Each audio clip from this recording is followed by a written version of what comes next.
You wake up every morning knowing you're capable of more. You look around at your life, at your bank account, at the opportunities that seem to pass you by. And there's this quiet voice inside that whispers you were meant for something greater. But here's what nobody tells you about that voice. It's not just ambition. It's not just wishful thinking. It's the echo of an ancient calling that has been dormant in your bloodline for generations. I am Solomon, and I've seen men destroy themselves chasing wealth they were never prepared to receive. I've watched others live and die in mediocrity, never understanding that their struggles, their setbacks, their moments of seeming failure were actually preparing them for a prosperity so profound it would have crushed their former selves. There are 7 prophecies I recorded thousands of years ago. Not predictions, prophecies. The difference is that predictions might happen. Prophecies are inevitable for those who align themselves with the pattern. These 7 stages reveal the hidden path that every man destined for true wealth must walk. Not the wealth that buys things, the wealth that transforms bloodlines, the wealth that makes you dangerous to the forces that keep others small. Right now, as you're listening to this, you're standing at one of these 7 crossroads. You might be in the stage of awakening, finally rejecting the comfortable lies that have kept you average. Or maybe you're deeper in the journey, in that brutal season of solitude where every day feels like a test of your commitment to becoming who you're meant to be. Perhaps you're facing the temptations that come when you start tasting real power, real influence, real resources. Here's what I want you to understand. Your current struggles are not punishments. They are preparations. Every rejection, every failure, every moment when you felt like giving up, these were not random events. They were forging something inside you that cannot be bought, cannot be inherited, cannot be faked. They were preparing you to handle wealth without being destroyed by it. This is not another motivational video about thinking positive thoughts and manifesting abundance. This is about recognizing the ancient pattern that governs how wealth flows to those who have been transformed enough to steward it. This is about understanding that you are not chasing money. You are becoming the kind of person that money chases. If you're ready to see which stage of the prophecy you're currently living, if you're ready to understand why your path has unfolded exactly as it has, and if you're ready to align yourself with forces that have been creating wealth for thousands of years, then stay with me for the next 40 minutes. But I'm warning you, this knowledge changes you. Once you see the pattern, you cannot unsee it. Once you understand your true position in this journey, everything about how you approach wealth, wisdom, and your life's purpose will shift permanently. Hit that subscribe button right now, because what I'm about to share with you doesn't just change your bank account. It changes your bloodline, and that kind of transformation requires the deepest level of commitment you've ever made. Number 1, the spiritual meaning of the prophecies. You have been living with a secret burden. Deep in your chest, there's this persistent ache that tells you your current life is a shadow of what you were meant to become. You look at wealthy men and wonder if they simply got lucky. You study their stories, searching for the formula, the secret technique, the hidden advantage that you somehow missed. But what if I told you that what you're really looking for isn't luck at all? What if the path to true wealth has been written in the spiritual fabric of existence long before you were born? Here is the truth that will shift everything you believe about prosperity. The prophecies I'm about to share with you are not promises that will automatically unfold in your life simply because you heard them. They are not magic spells or positive affirmations that manifest abundance through repetition. They are something far more powerful and demanding. They are a map of eternal patterns that govern how wealth flows to those who have been prepared to receive it without being destroyed by it. Think of a river that has carved the same path through the mountains for thousands of years. The water doesn't choose the path. The path was carved by countless drops that came before, each one following the natural law of gravity, the resistance of stone, the pull of the ocean. The prophecies work the same way. They reveal the spiritual geography that every man destined for true wealth must navigate, not because I decreed it, but because this is how the universe sorts those who will build legacies from those who will squander opportunities. I remember a merchant who came to my court, desperate and broken. He had inherited a fortune from his father, only to lose it all within 3 years. He begged me to understand how this was possible, how the God who had blessed his family could allow such devastation. I looked at this man and saw something that terrified me. He had received wealth without walking the path that prepares a soul to carry it. He had been given the treasure without the transformation. Like a child trying to lift a sword meant for a warrior, the weight of prosperity had crushed him. This is when I understood something that changed how I see every wealthy man who has ever lived. Wealth is not a reward that comes at the end of hard work. Wealth is a responsibility that only comes to those who have been forged by specific experiences. It flows to men who have been shaped by particular kinds of suffering, particular kinds of discipline, particular kinds of testing. The prophecies don't predict your future. They reveal the spiritual curriculum that your soul must complete before it can be trusted with the power to influence economies, to shape the destinies of others, to leave a mark on history that echoes through generations. You see, when most men chase wealth, they are actually running away from the very experiences that would prepare them to receive it. They want the outcome without the transformation. They want the crown without the crucible. They pray for abundance while avoiding the desert seasons that teach them to appreciate every drop of water. They beg for opportunities while running from the solitude that would teach them to think like kings instead of servants. The prophecies I'm about to share are not gentle suggestions. They are not optional stages that you can skip if you're clever enough or connected enough or lucky enough. They are the non-negotiable curriculum that every soul must complete before it can be entrusted with the kind of wealth that builds civilizations rather than just bank accounts. And here's what separates those who complete this journey from those who abandon it halfway through. The prophecies demand that you become someone completely different from who you are today, not just wealthier, not just more successful, but fundamentally transformed in how you see yourself, how you relate to others, how you understand your purpose on this earth. Most men fail because they try to drag their current identity into their future wealth. They want to become rich while remaining the same person who became poor. They want to lead others while maintaining the mindset that made them followers. They want to build legacies while clinging to the fears and habits that keep them small. The prophecies will not permit this. Each stage will strip away something that you thought defined you. Each test will demand that you sacrifice something that you thought you needed. Each level will require you to become comfortable with a version of yourself that your current self cannot even imagine. This is why so few men complete the journey. Not because it's impossible, but because it requires a level of surrender that most are not willing to make. It requires you to trust a process that will break you down completely before it builds you up into something worthy of eternal wealth. But for those who endure, for those who allow themselves to be shaped by each stage instead of fighting against it, for those who understand that the prophecies are not happening to them but are happening for them, something extraordinary occurs. They don't just become wealthy. They become the kind of men that wealth seeks out. They don't just accumulate resources. They become resources that accumulate around them everything they need to fulfill their destiny. The prophecies are waiting for you.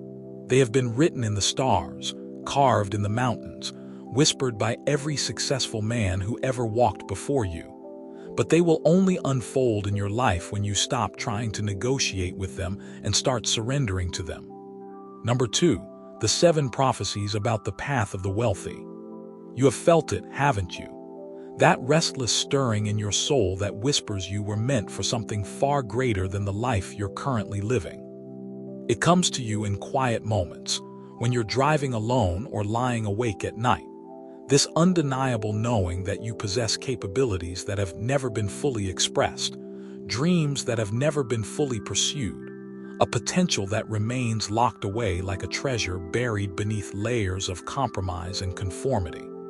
This is the first prophecy, and it is already unfolding in your life, whether you recognize it or not. The silent calling.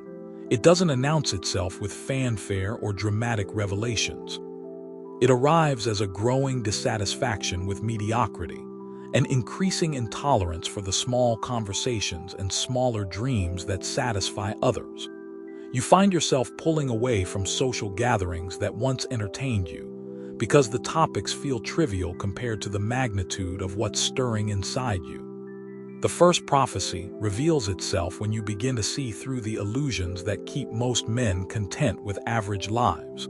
You watch your colleagues celebrate small promotions and realize that their ceiling is your starting point. You listen to friends complain about bills and recognize that their financial struggles stem from thinking too small about what's possible. You observe family members settle for security and feel a kind of spiritual claustrophobia, as if their contentment with limitation is somehow suffocating your own expansion. But here's where most men make their first critical mistake. They interpret this calling as a signal to immediately quit everything and chase their dreams without preparation.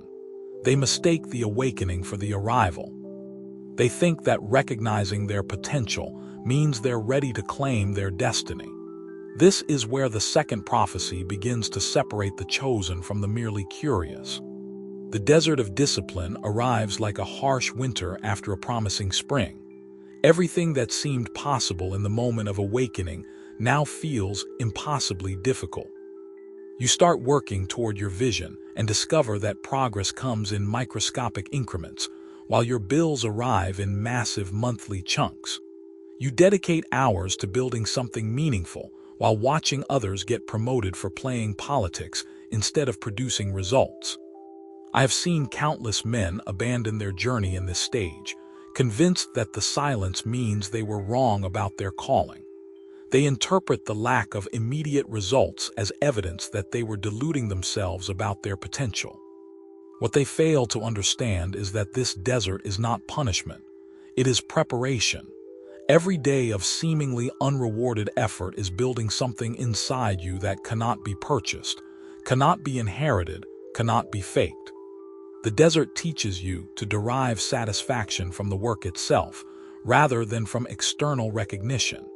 It builds the spiritual muscles you will need to carry the weight of real wealth. It burns away your need for constant validation and replaces it with an unshakable confidence in your own judgment.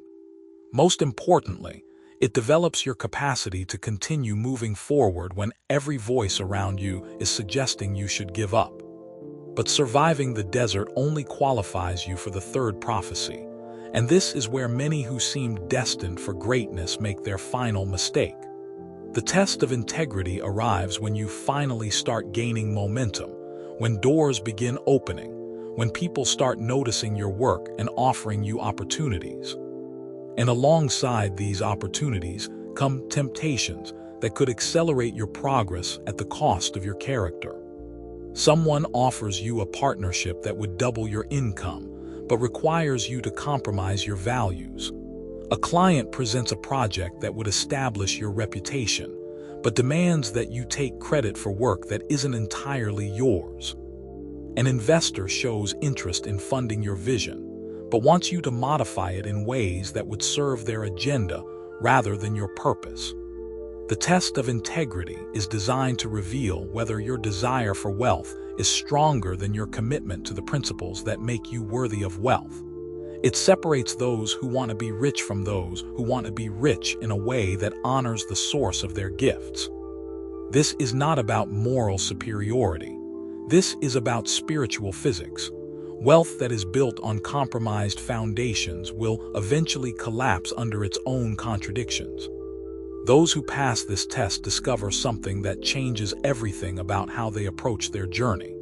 When you choose integrity over immediate gain, you align yourself with forces that are far more powerful than any individual opportunity. You signal to the universe that you can be trusted with increasing levels of responsibility and resources. But passing the test of integrity launches you directly into the fourth prophecy, and this stage has destroyed more potential leaders than poverty ever could. The loneliness of visionaries begins when you start operating at a level that most people around you cannot understand or relate to.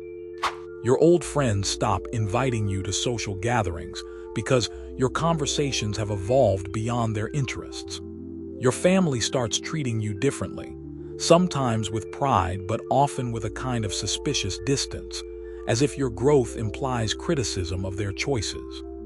You find yourself surrounded by people but feeling profoundly alone, because the thoughts that energize you are incomprehensible to those who have never felt called to build something lasting. You make decisions based on principles that seem foolish to those who measure success in paychecks and possessions. You sacrifice immediate pleasures for long-term visions that others cannot see. This loneliness is not a side effect of success. It is a necessary stage of development. It teaches you to find validation from internal sources rather than external approval. It develops your capacity to trust your own judgment even when everyone around you thinks you're making mistakes. Most importantly, it prepares you to lead others without being controlled by your need for their acceptance. The fifth prophecy arrives when you have been shaped by enough experience to recognize patterns that are invisible to others. The harvest of wisdom begins when you start receiving insights that feel like they come from beyond your own knowledge. You develop an almost supernatural ability to foresee the consequences of decisions before they unfold. You begin to understand the hidden connections between events that seem unrelated to less experienced eyes. This wisdom doesn't come from books or seminars or mentorship programs, although these can be valuable supplements. It comes from having made enough mistakes to recognize the early warning signs of future mistakes. It comes from having succeeded enough to understand the difference between sustainable strategies and temporary tactics. It comes from having served enough different types of people to understand the patterns of human nature that remain consistent across all cultures and circumstances. But wisdom without generosity is merely cleverness, and the sixth prophecy tests whether your growing resources have made you more expansive or more protective. The test of generosity reveals whether you see wealth as something to hoard or something to multiply through others. It determines whether your prosperity makes you paranoid about scarcity or confident about abundance. This stage is not about charitable giving, although that may be part of it. It's about using your influence, your knowledge, your connections, and your resources to elevate others rather than just elevating yourself. It's about recognizing that true wealth multiplies when it's shared strategically, rather than accumulated selfishly. The final prophecy, the crowning of the legacy, arrives when you have been so thoroughly transformed by the previous 6 stages that wealth becomes less about what you can accumulate and more about what you can create that will outlast your lifetime. You stop measuring success by what you can buy and start measuring it by what you can build that will serve generations you will never meet. At this stage, money becomes a tool rather than a goal. Influence becomes a responsibility rather than a privilege. Your name becomes associated not just with prosperity, but with principles that inspire others to begin their own journey through the prophecies. This is not the end of your story. This is the beginning of your legend. This is when you stop being someone who achieved wealth and become someone whose example teaches others how wealth is truly achieved. Number 3, the hidden tests that precede abundance. There is something inside you right now that terrifies you to acknowledge. You have dreams, ambitions, visions of the life you could build, but underneath all that excitement lives a secret fear that you might not be strong enough to handle what you're asking for. You've seen wealthy people destroy their lives with their money. You've watched successful people become isolated, paranoid, corrupt. And somewhere in your deepest thoughts, you wonder if you would be any different. You wonder if the very prosperity you're chasing might be the thing that ultimately destroys you. This fear is not weakness. It is wisdom. It is your soul recognizing something that most men never understand. Wealth is not neutral. It is a magnifying force that amplifies whatever already exists inside you. If you are generous, wealth will make you more generous. If you are selfish, wealth will make you more selfish. If you are wise, wealth will make you wiser. If you are foolish, wealth will make your foolishness catastrophic. This is why the universe has designed a testing system that ensures prosperity only flows to those who have been prepared to steward it wisely. Every challenge you face on your journey toward wealth is actually a question being asked by forces far greater than yourself. The question is not whether you deserve prosperity. The question is whether you can be trusted with it. Each obstacle, each setback, each moment when you feel like giving up is a test designed to reveal your character under pressure. Because character under pressure is the only true predictor of how you will behave when you have the power to impact the lives of others. Think of a master craftsman forging a sword. He doesn't just heat the metal once and call it finished. He heats it, hammers it, cools it, heats it again. Each cycle removes impurities and strengthens the structure. The metal doesn't understand why it's being subjected to such extremes. From the metal's perspective, the process seems cruel and unnecessary. But the craftsman knows that a sword that hasn't been properly forged will shatter at the moment when lives depend on its strength. I once knew a young man who inherited vast wealth from his grandfather. By every external measure, he was blessed beyond imagination. He had resources that could have funded armies, influenced kingdoms, changed the trajectory of entire civilizations. But he had never been tested. He had never faced scarcity that taught him to value abundance. He had never experienced failure that taught him to appreciate success. He had never been forced to choose between immediate gratification and long-term benefit. Within 7 years, he had squandered everything. Not through dramatic failures, but through 1,000 small decisions that seemed insignificant in isolation, but were devastating in accumulation. He spent lavishly because he had never learned the discipline of restraint. He trusted unwisely because he had never been forced to develop discernment. He made impulsive choices because he had never faced consequences severe enough to teach him patience. The tragedy was not that he lost his money. The tragedy was that he never developed into the kind of person who could create wealth himself. He remained dependent, reactive, entitled. When the inherited resources were gone, he had no foundation of character to build upon. He had received the treasure without completing the transformation. This is why the hidden tests exist. They are not obstacles to your prosperity. They are the curriculum that prepares you to receive prosperity without being destroyed by it. Every moment of financial pressure is teaching you to make decisions based on principles rather than panic. Every period of isolation is developing your ability to think independently rather than following the crowd. Every temptation to take shortcuts is strengthening your commitment to integrity over convenience. But here's what most men never realize about these tests. They are not pass or fail examinations that you take once and move on from. They are recurring themes that appear at higher and higher levels throughout your entire journey. The test of generosity that you face when you have $100 is fundamentally the same test you'll face when you have $1 million. The test of integrity that challenges you as an employee is the same test that will challenge you as an employer. The test of perseverance that you encounter in your 20s is the same test that will reappear in your 40s and your 60s. The difference is that each time the test returns, the stakes are higher. The amount of wealth, influence, and responsibility at risk increases dramatically. This is why men who seem destined for greatness sometimes collapse just as they reach the pinnacle of success. They pass the early versions of the tests, but failed to recognize that the same character flaws would be tested again at levels where failure has catastrophic consequences. The hidden tests are designed with this progression in mind. Each stage prepares you not just for the next level of prosperity, but for the next level of testing that comes with that prosperity. When you learn to handle financial pressure with $1,000, you're being prepared to handle financial pressure with $10,000. When you learn to maintain your values despite criticism from a few people, you're being prepared to maintain your values despite criticism from entire industries.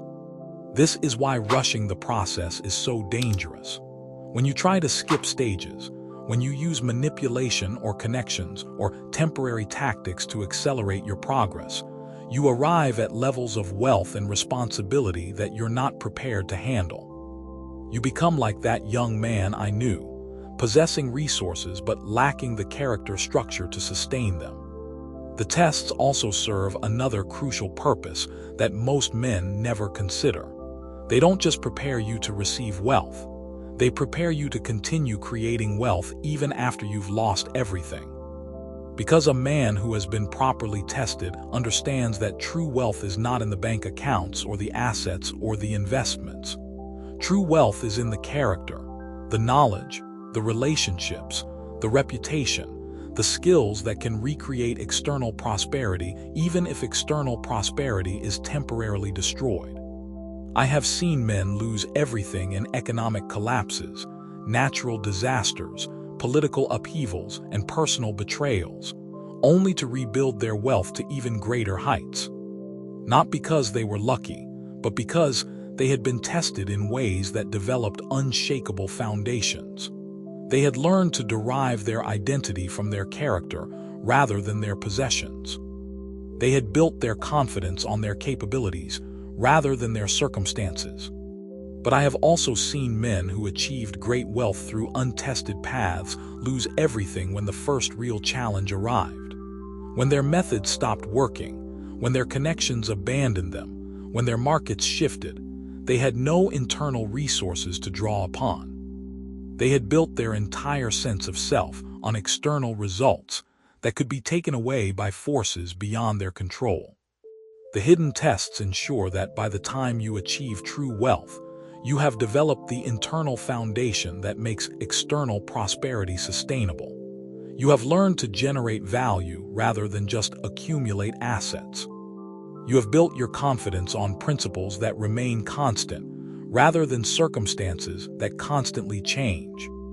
More importantly, you have developed the wisdom to recognize that wealth is not the destination. It is a tool that allows you to serve a purpose larger than yourself. And that purpose, that sense of mission, that commitment to leaving something meaningful behind, becomes the force that sustains and multiplies your prosperity long after you are gone. The tests are not your enemy. They are your preparation. They are the universe's way of ensuring that when prosperity finally arrives, you will be the kind of person who deserves it, who can multiply it, and who can pass it on in ways that honor the source from which it came. Number 4, recognizing your current state. You are lying to yourself about where you are in this journey, and that lie is keeping you trapped in patterns that guarantee you will never advance to the next level. Right now, as you listen to this, you're mentally placing yourself at a stage that makes you feel better about your current circumstances, rather than honestly assessing the stage that your actual behaviors and results reveal. You tell yourself you're in the desert of discipline when you're actually still avoiding the discomfort of the silent calling. You convince yourself you're being tested for integrity when you haven't yet developed the discipline necessary to create real opportunities to compromise. This self-deception is not just harmless wishful thinking. It is spiritual quicksand that keeps you stuck in place while giving you the illusion of progress. You cannot advance to a stage you have not completed, and you cannot complete a stage you refuse to acknowledge you're actually in. The path to wealth demands brutal honesty about your current position, because growth begins with accurate assessment of where you stand today, not where you wish you were, or where you think you should be. Let me give you the markers that will reveal your true stage, and I want you to listen with the part of your mind that knows the difference between what you tell others and what you experience when you're alone with your thoughts. If you are truly in the stage of the silent calling, you are experiencing an increasing dissatisfaction with your current life that cannot be resolved by small improvements or temporary pleasures. You find yourself pulling away from social activities that once entertained you, not because you're depressed, but because they feel like distractions from something more important that you cannot yet name. You catch yourself staring out windows during meetings, not because you're bored with your work, but because your soul is reaching toward possibilities that your current circumstances cannot contain. But here's the test that reveals whether you're truly in this stage or just romanticizing your discontent. Are you actually taking concrete steps toward the vision that's calling you? Or are you using the vision as a fantasy that makes your current situation more tolerable? Men in the true stage of silent calling begin making sacrifices. They start waking up earlier to work on their dreams. They begin saying no to social commitments that don't serve their larger purpose. They invest money they don't feel comfortable spending on books, courses, equipment, or experiences that move them closer to their vision. If you're still waiting for permission, still hoping someone will validate your dreams, still looking for the perfect moment when conditions align, you have not yet entered the first stage. You're still in the preparation phase, still gathering courage for the journey that will demand everything you have, and more than you think you can give. The desert of discipline reveals itself through a very specific kind of exhaustion. It's not the tiredness that comes from working a job you hate. It's the bone-deep weariness that comes from working toward something you love while seeing minimal external progress. You put in hours of effort and see incremental results. You invest money you don't have and receive returns that don't cover your investment. You sacrifice time with family and friends for a vision that seems to be developing at a pace that tests your sanity.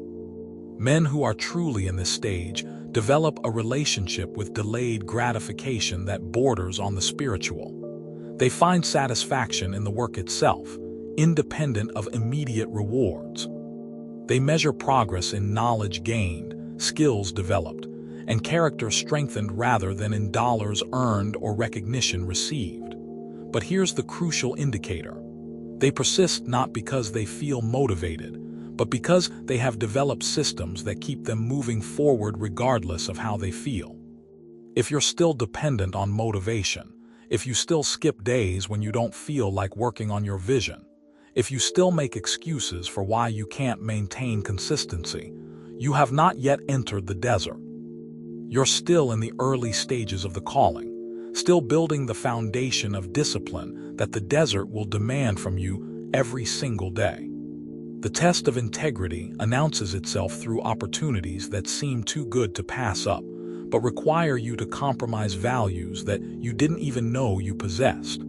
This stage is not about obvious moral choices. It's about subtle invitations to bend your principles in ways that seem harmless in the moment, but would alter your trajectory in ways you won't understand until years later. You know you're in this stage when people start offering you partnerships, deals, and opportunities that could accelerate your progress, but feel somehow wrong in your gut. When potential clients want to hire you for work that pays well, but doesn't align with your mission. When investors show interest in funding your vision, but want to change it in ways that serve their agenda more than your purpose. The test is not whether you can recognize these compromises. The test is whether you have developed enough confidence in your own path to turn down opportunities that don't serve your larger purpose. Men who fail this stage often justify their compromises by telling themselves they'll use the immediate gains to fund their real vision later. They convince themselves that temporary flexibility is just strategic thinking. If you have never faced a choice where doing the right thing cost you money, recognition, or advancement opportunity, you have not yet reached the test of integrity. This stage only appears when you have built enough momentum to attract the attention of people who want to redirect your energy toward their goals. The loneliness of visionaries is unmistakable once it arrives. Your conversations with old friends become stilted and superficial because your interests have evolved beyond theirs. Your family members start treating you with a mixture of pride and confusion, as if they're not sure whether to celebrate your growth or worry about your sanity. You find yourself surrounded by people, but feeling profoundly alone, because the thoughts that energize you are incomprehensible to those who have never felt called to build something lasting. This stage is not about isolation. It's about learning to find validation from internal sources rather than external approval. You know you're truly in this stage when you stop trying to explain your decisions to people who haven't walked your path. When you stop seeking permission from those who don't understand your vision. When you start making choices based on your own judgment, even when everyone around you thinks you're making mistakes. If you're still heavily influenced by the opinions of others, still seeking validation from family and friends who haven't achieved what you're trying to achieve, still changing your plans based on criticism from people who haven't taken the risks you're taking, you have not yet entered this stage. You're still dependent on external validation in ways that will limit your ability to make the independent decisions that leadership requires. Each stage demands specific behaviors and produces specific results. You cannot fake your way through them or skip ahead by reading about them. The only way to advance is to fully experience and integrate the lessons that each stage offers. And the only way to do that is to honestly acknowledge where you currently stand, regardless of where you wish you were. Stop lying to yourself about your stage. Start living the behaviors that will move you to the next one. Number 5, the vision of the final legacy. You have spent so much time thinking about what wealth could buy for you that you have never considered what you could build with wealth that would outlast you. You dream about the house, the car, the freedom from financial pressure, the ability to travel and experience luxury and provide for your family in ways that your parents never could. But all of these dreams share the same fundamental limitation. They are about consumption, not creation.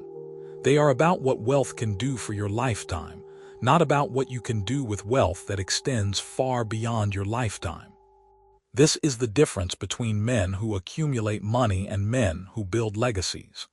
This is the separation between those who achieve temporary prosperity and those who create permanent impact. This is why some wealthy men are remembered for generations, while others are forgotten before their funeral arrangements are finalized. True wealth is not measured by what you can acquire.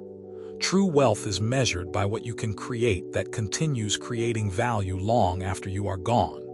It is measured by the institutions you build that serve people you will never meet. It is measured by the principles you establish that guide decisions in situations you will never encounter. It is measured by the example you set that inspires others to begin their own journey toward becoming the kind of people who make the world more prosperous, more just, more hopeful. When you reach the final stage of the prophecies, when you have been refined by all the tests and shaped by all the disciplines and expanded by all the challenges, something profound shifts in how you see wealth. Money stops being something you chase and becomes something that chases you. Opportunities stop being scarce resources you compete for and become abundant possibilities you select from. Success stops being about proving yourself and becomes about serving purposes larger than yourself. But most importantly, your vision extends beyond your own lifetime. You start thinking about what you want to be remembered for, not just what you want to experience. You start building things that will serve your grandchildren's grandchildren. You start making decisions based on their long-term consequences rather than their immediate benefits. I built a temple that took 7 years to complete. It required resources that could have funded a dozen palaces for my personal enjoyment. It demanded attention and energy that could have been directed toward accumulating more wealth for myself. But I understood something about legacy that most wealthy men never grasp. The temple would serve people for centuries after my death. The principles it embodied would influence cultures that hadn't yet been born.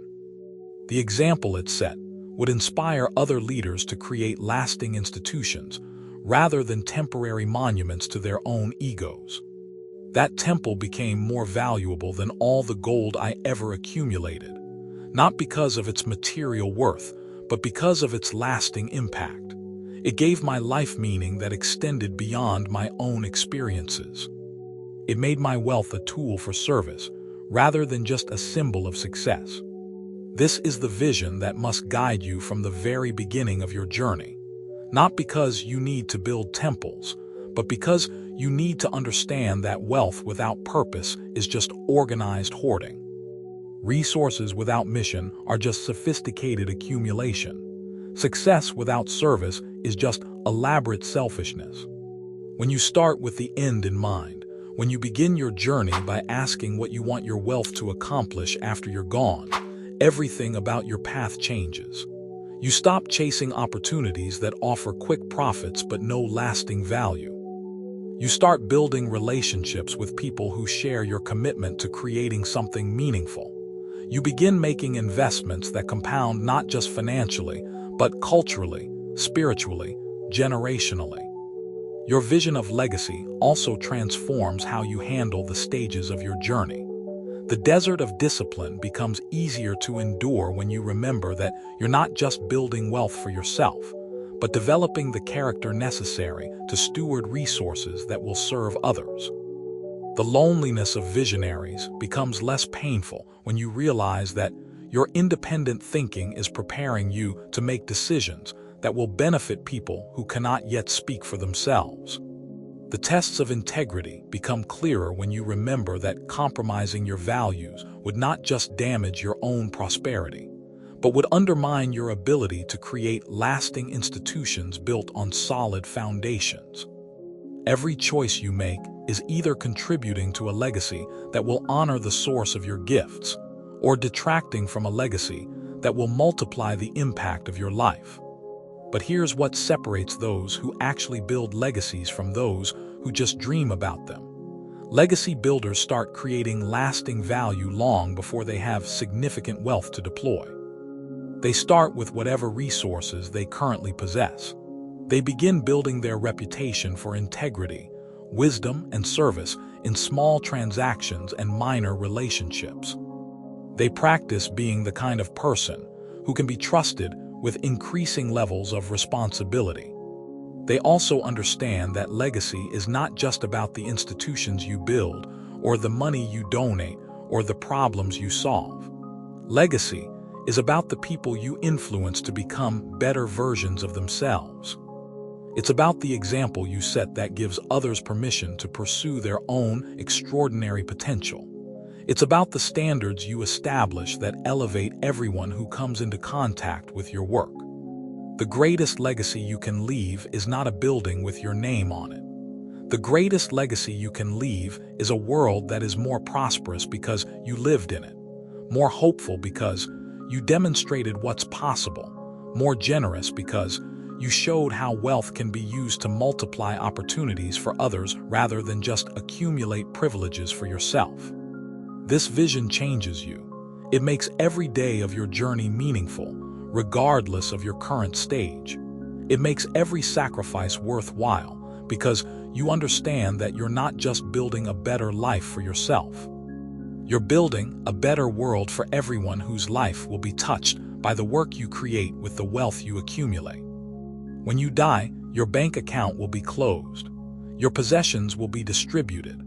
Your achievements will become historical footnotes. But if you have built true wealth, if you have created lasting value, if you have used your resources to serve purposes larger than yourself, then your impact will continue growing long after your body has returned to dust. This is the vision that must guide your journey. This is the purpose that must drive your discipline. This is the legacy that makes all the tests, all the challenges, all the sacrifices worthwhile. You are not building wealth just to be wealthy. You are building wealth to become the kind of person who can wield wealth in ways that make the world more wealthy. And that difference is the difference between success and significance, between prosperity and purpose, between accumulation and transformation. Right now, as these words settle into your consciousness, something is shifting inside you. You can feel it, can't you? That subtle but unmistakable stirring that happens when truth aligns with the deepest part of who you were always meant to become. It's not just understanding you're experiencing. It's recognition. Your soul recognizing the path it has been preparing to walk, perhaps for years, perhaps for lifetimes. There's an ancient story about a master sculptor who was asked how he created such magnificent statues from ordinary blocks of stone. His answer was simple but profound. He said he never created anything. He simply removed everything that was not already there, everything that was hiding the masterpiece that had always existed within the stone. This is what the prophecies do to a man. They don't add something foreign to who you are. They reveal who you have always been beneath the layers of conditioning, fear, and compromise that the world has taught you to accept as your identity. Every stage strips away something that was never truly you, until what remains is so authentic, so powerful, so aligned with your original design that wealth has no choice but to flow toward you. You are not the same person who began listening to this message. Something has awakened that cannot be put back to sleep. Some part of your consciousness has expanded that cannot be contracted. Some vision of your potential has been illuminated that cannot be dimmed by the temporary darkness of your current circumstances. The prophecies are now working in your life whether you realize it or not. They are active, unfolding, creating opportunities for you to step into each stage with the wisdom to recognize it and the courage to embrace what it demands from you. If you're ready to continue this transformation, if you're prepared to let these ancient patterns guide your every decision from this moment forward, then stay connected to this journey. Subscribe now, because what you've awakened today is only the beginning of what you're capable of becoming. The wealthy man you are destined to be is not waiting for you in some distant future. He exists right now, in this moment, as the deepest truth of who you have always been.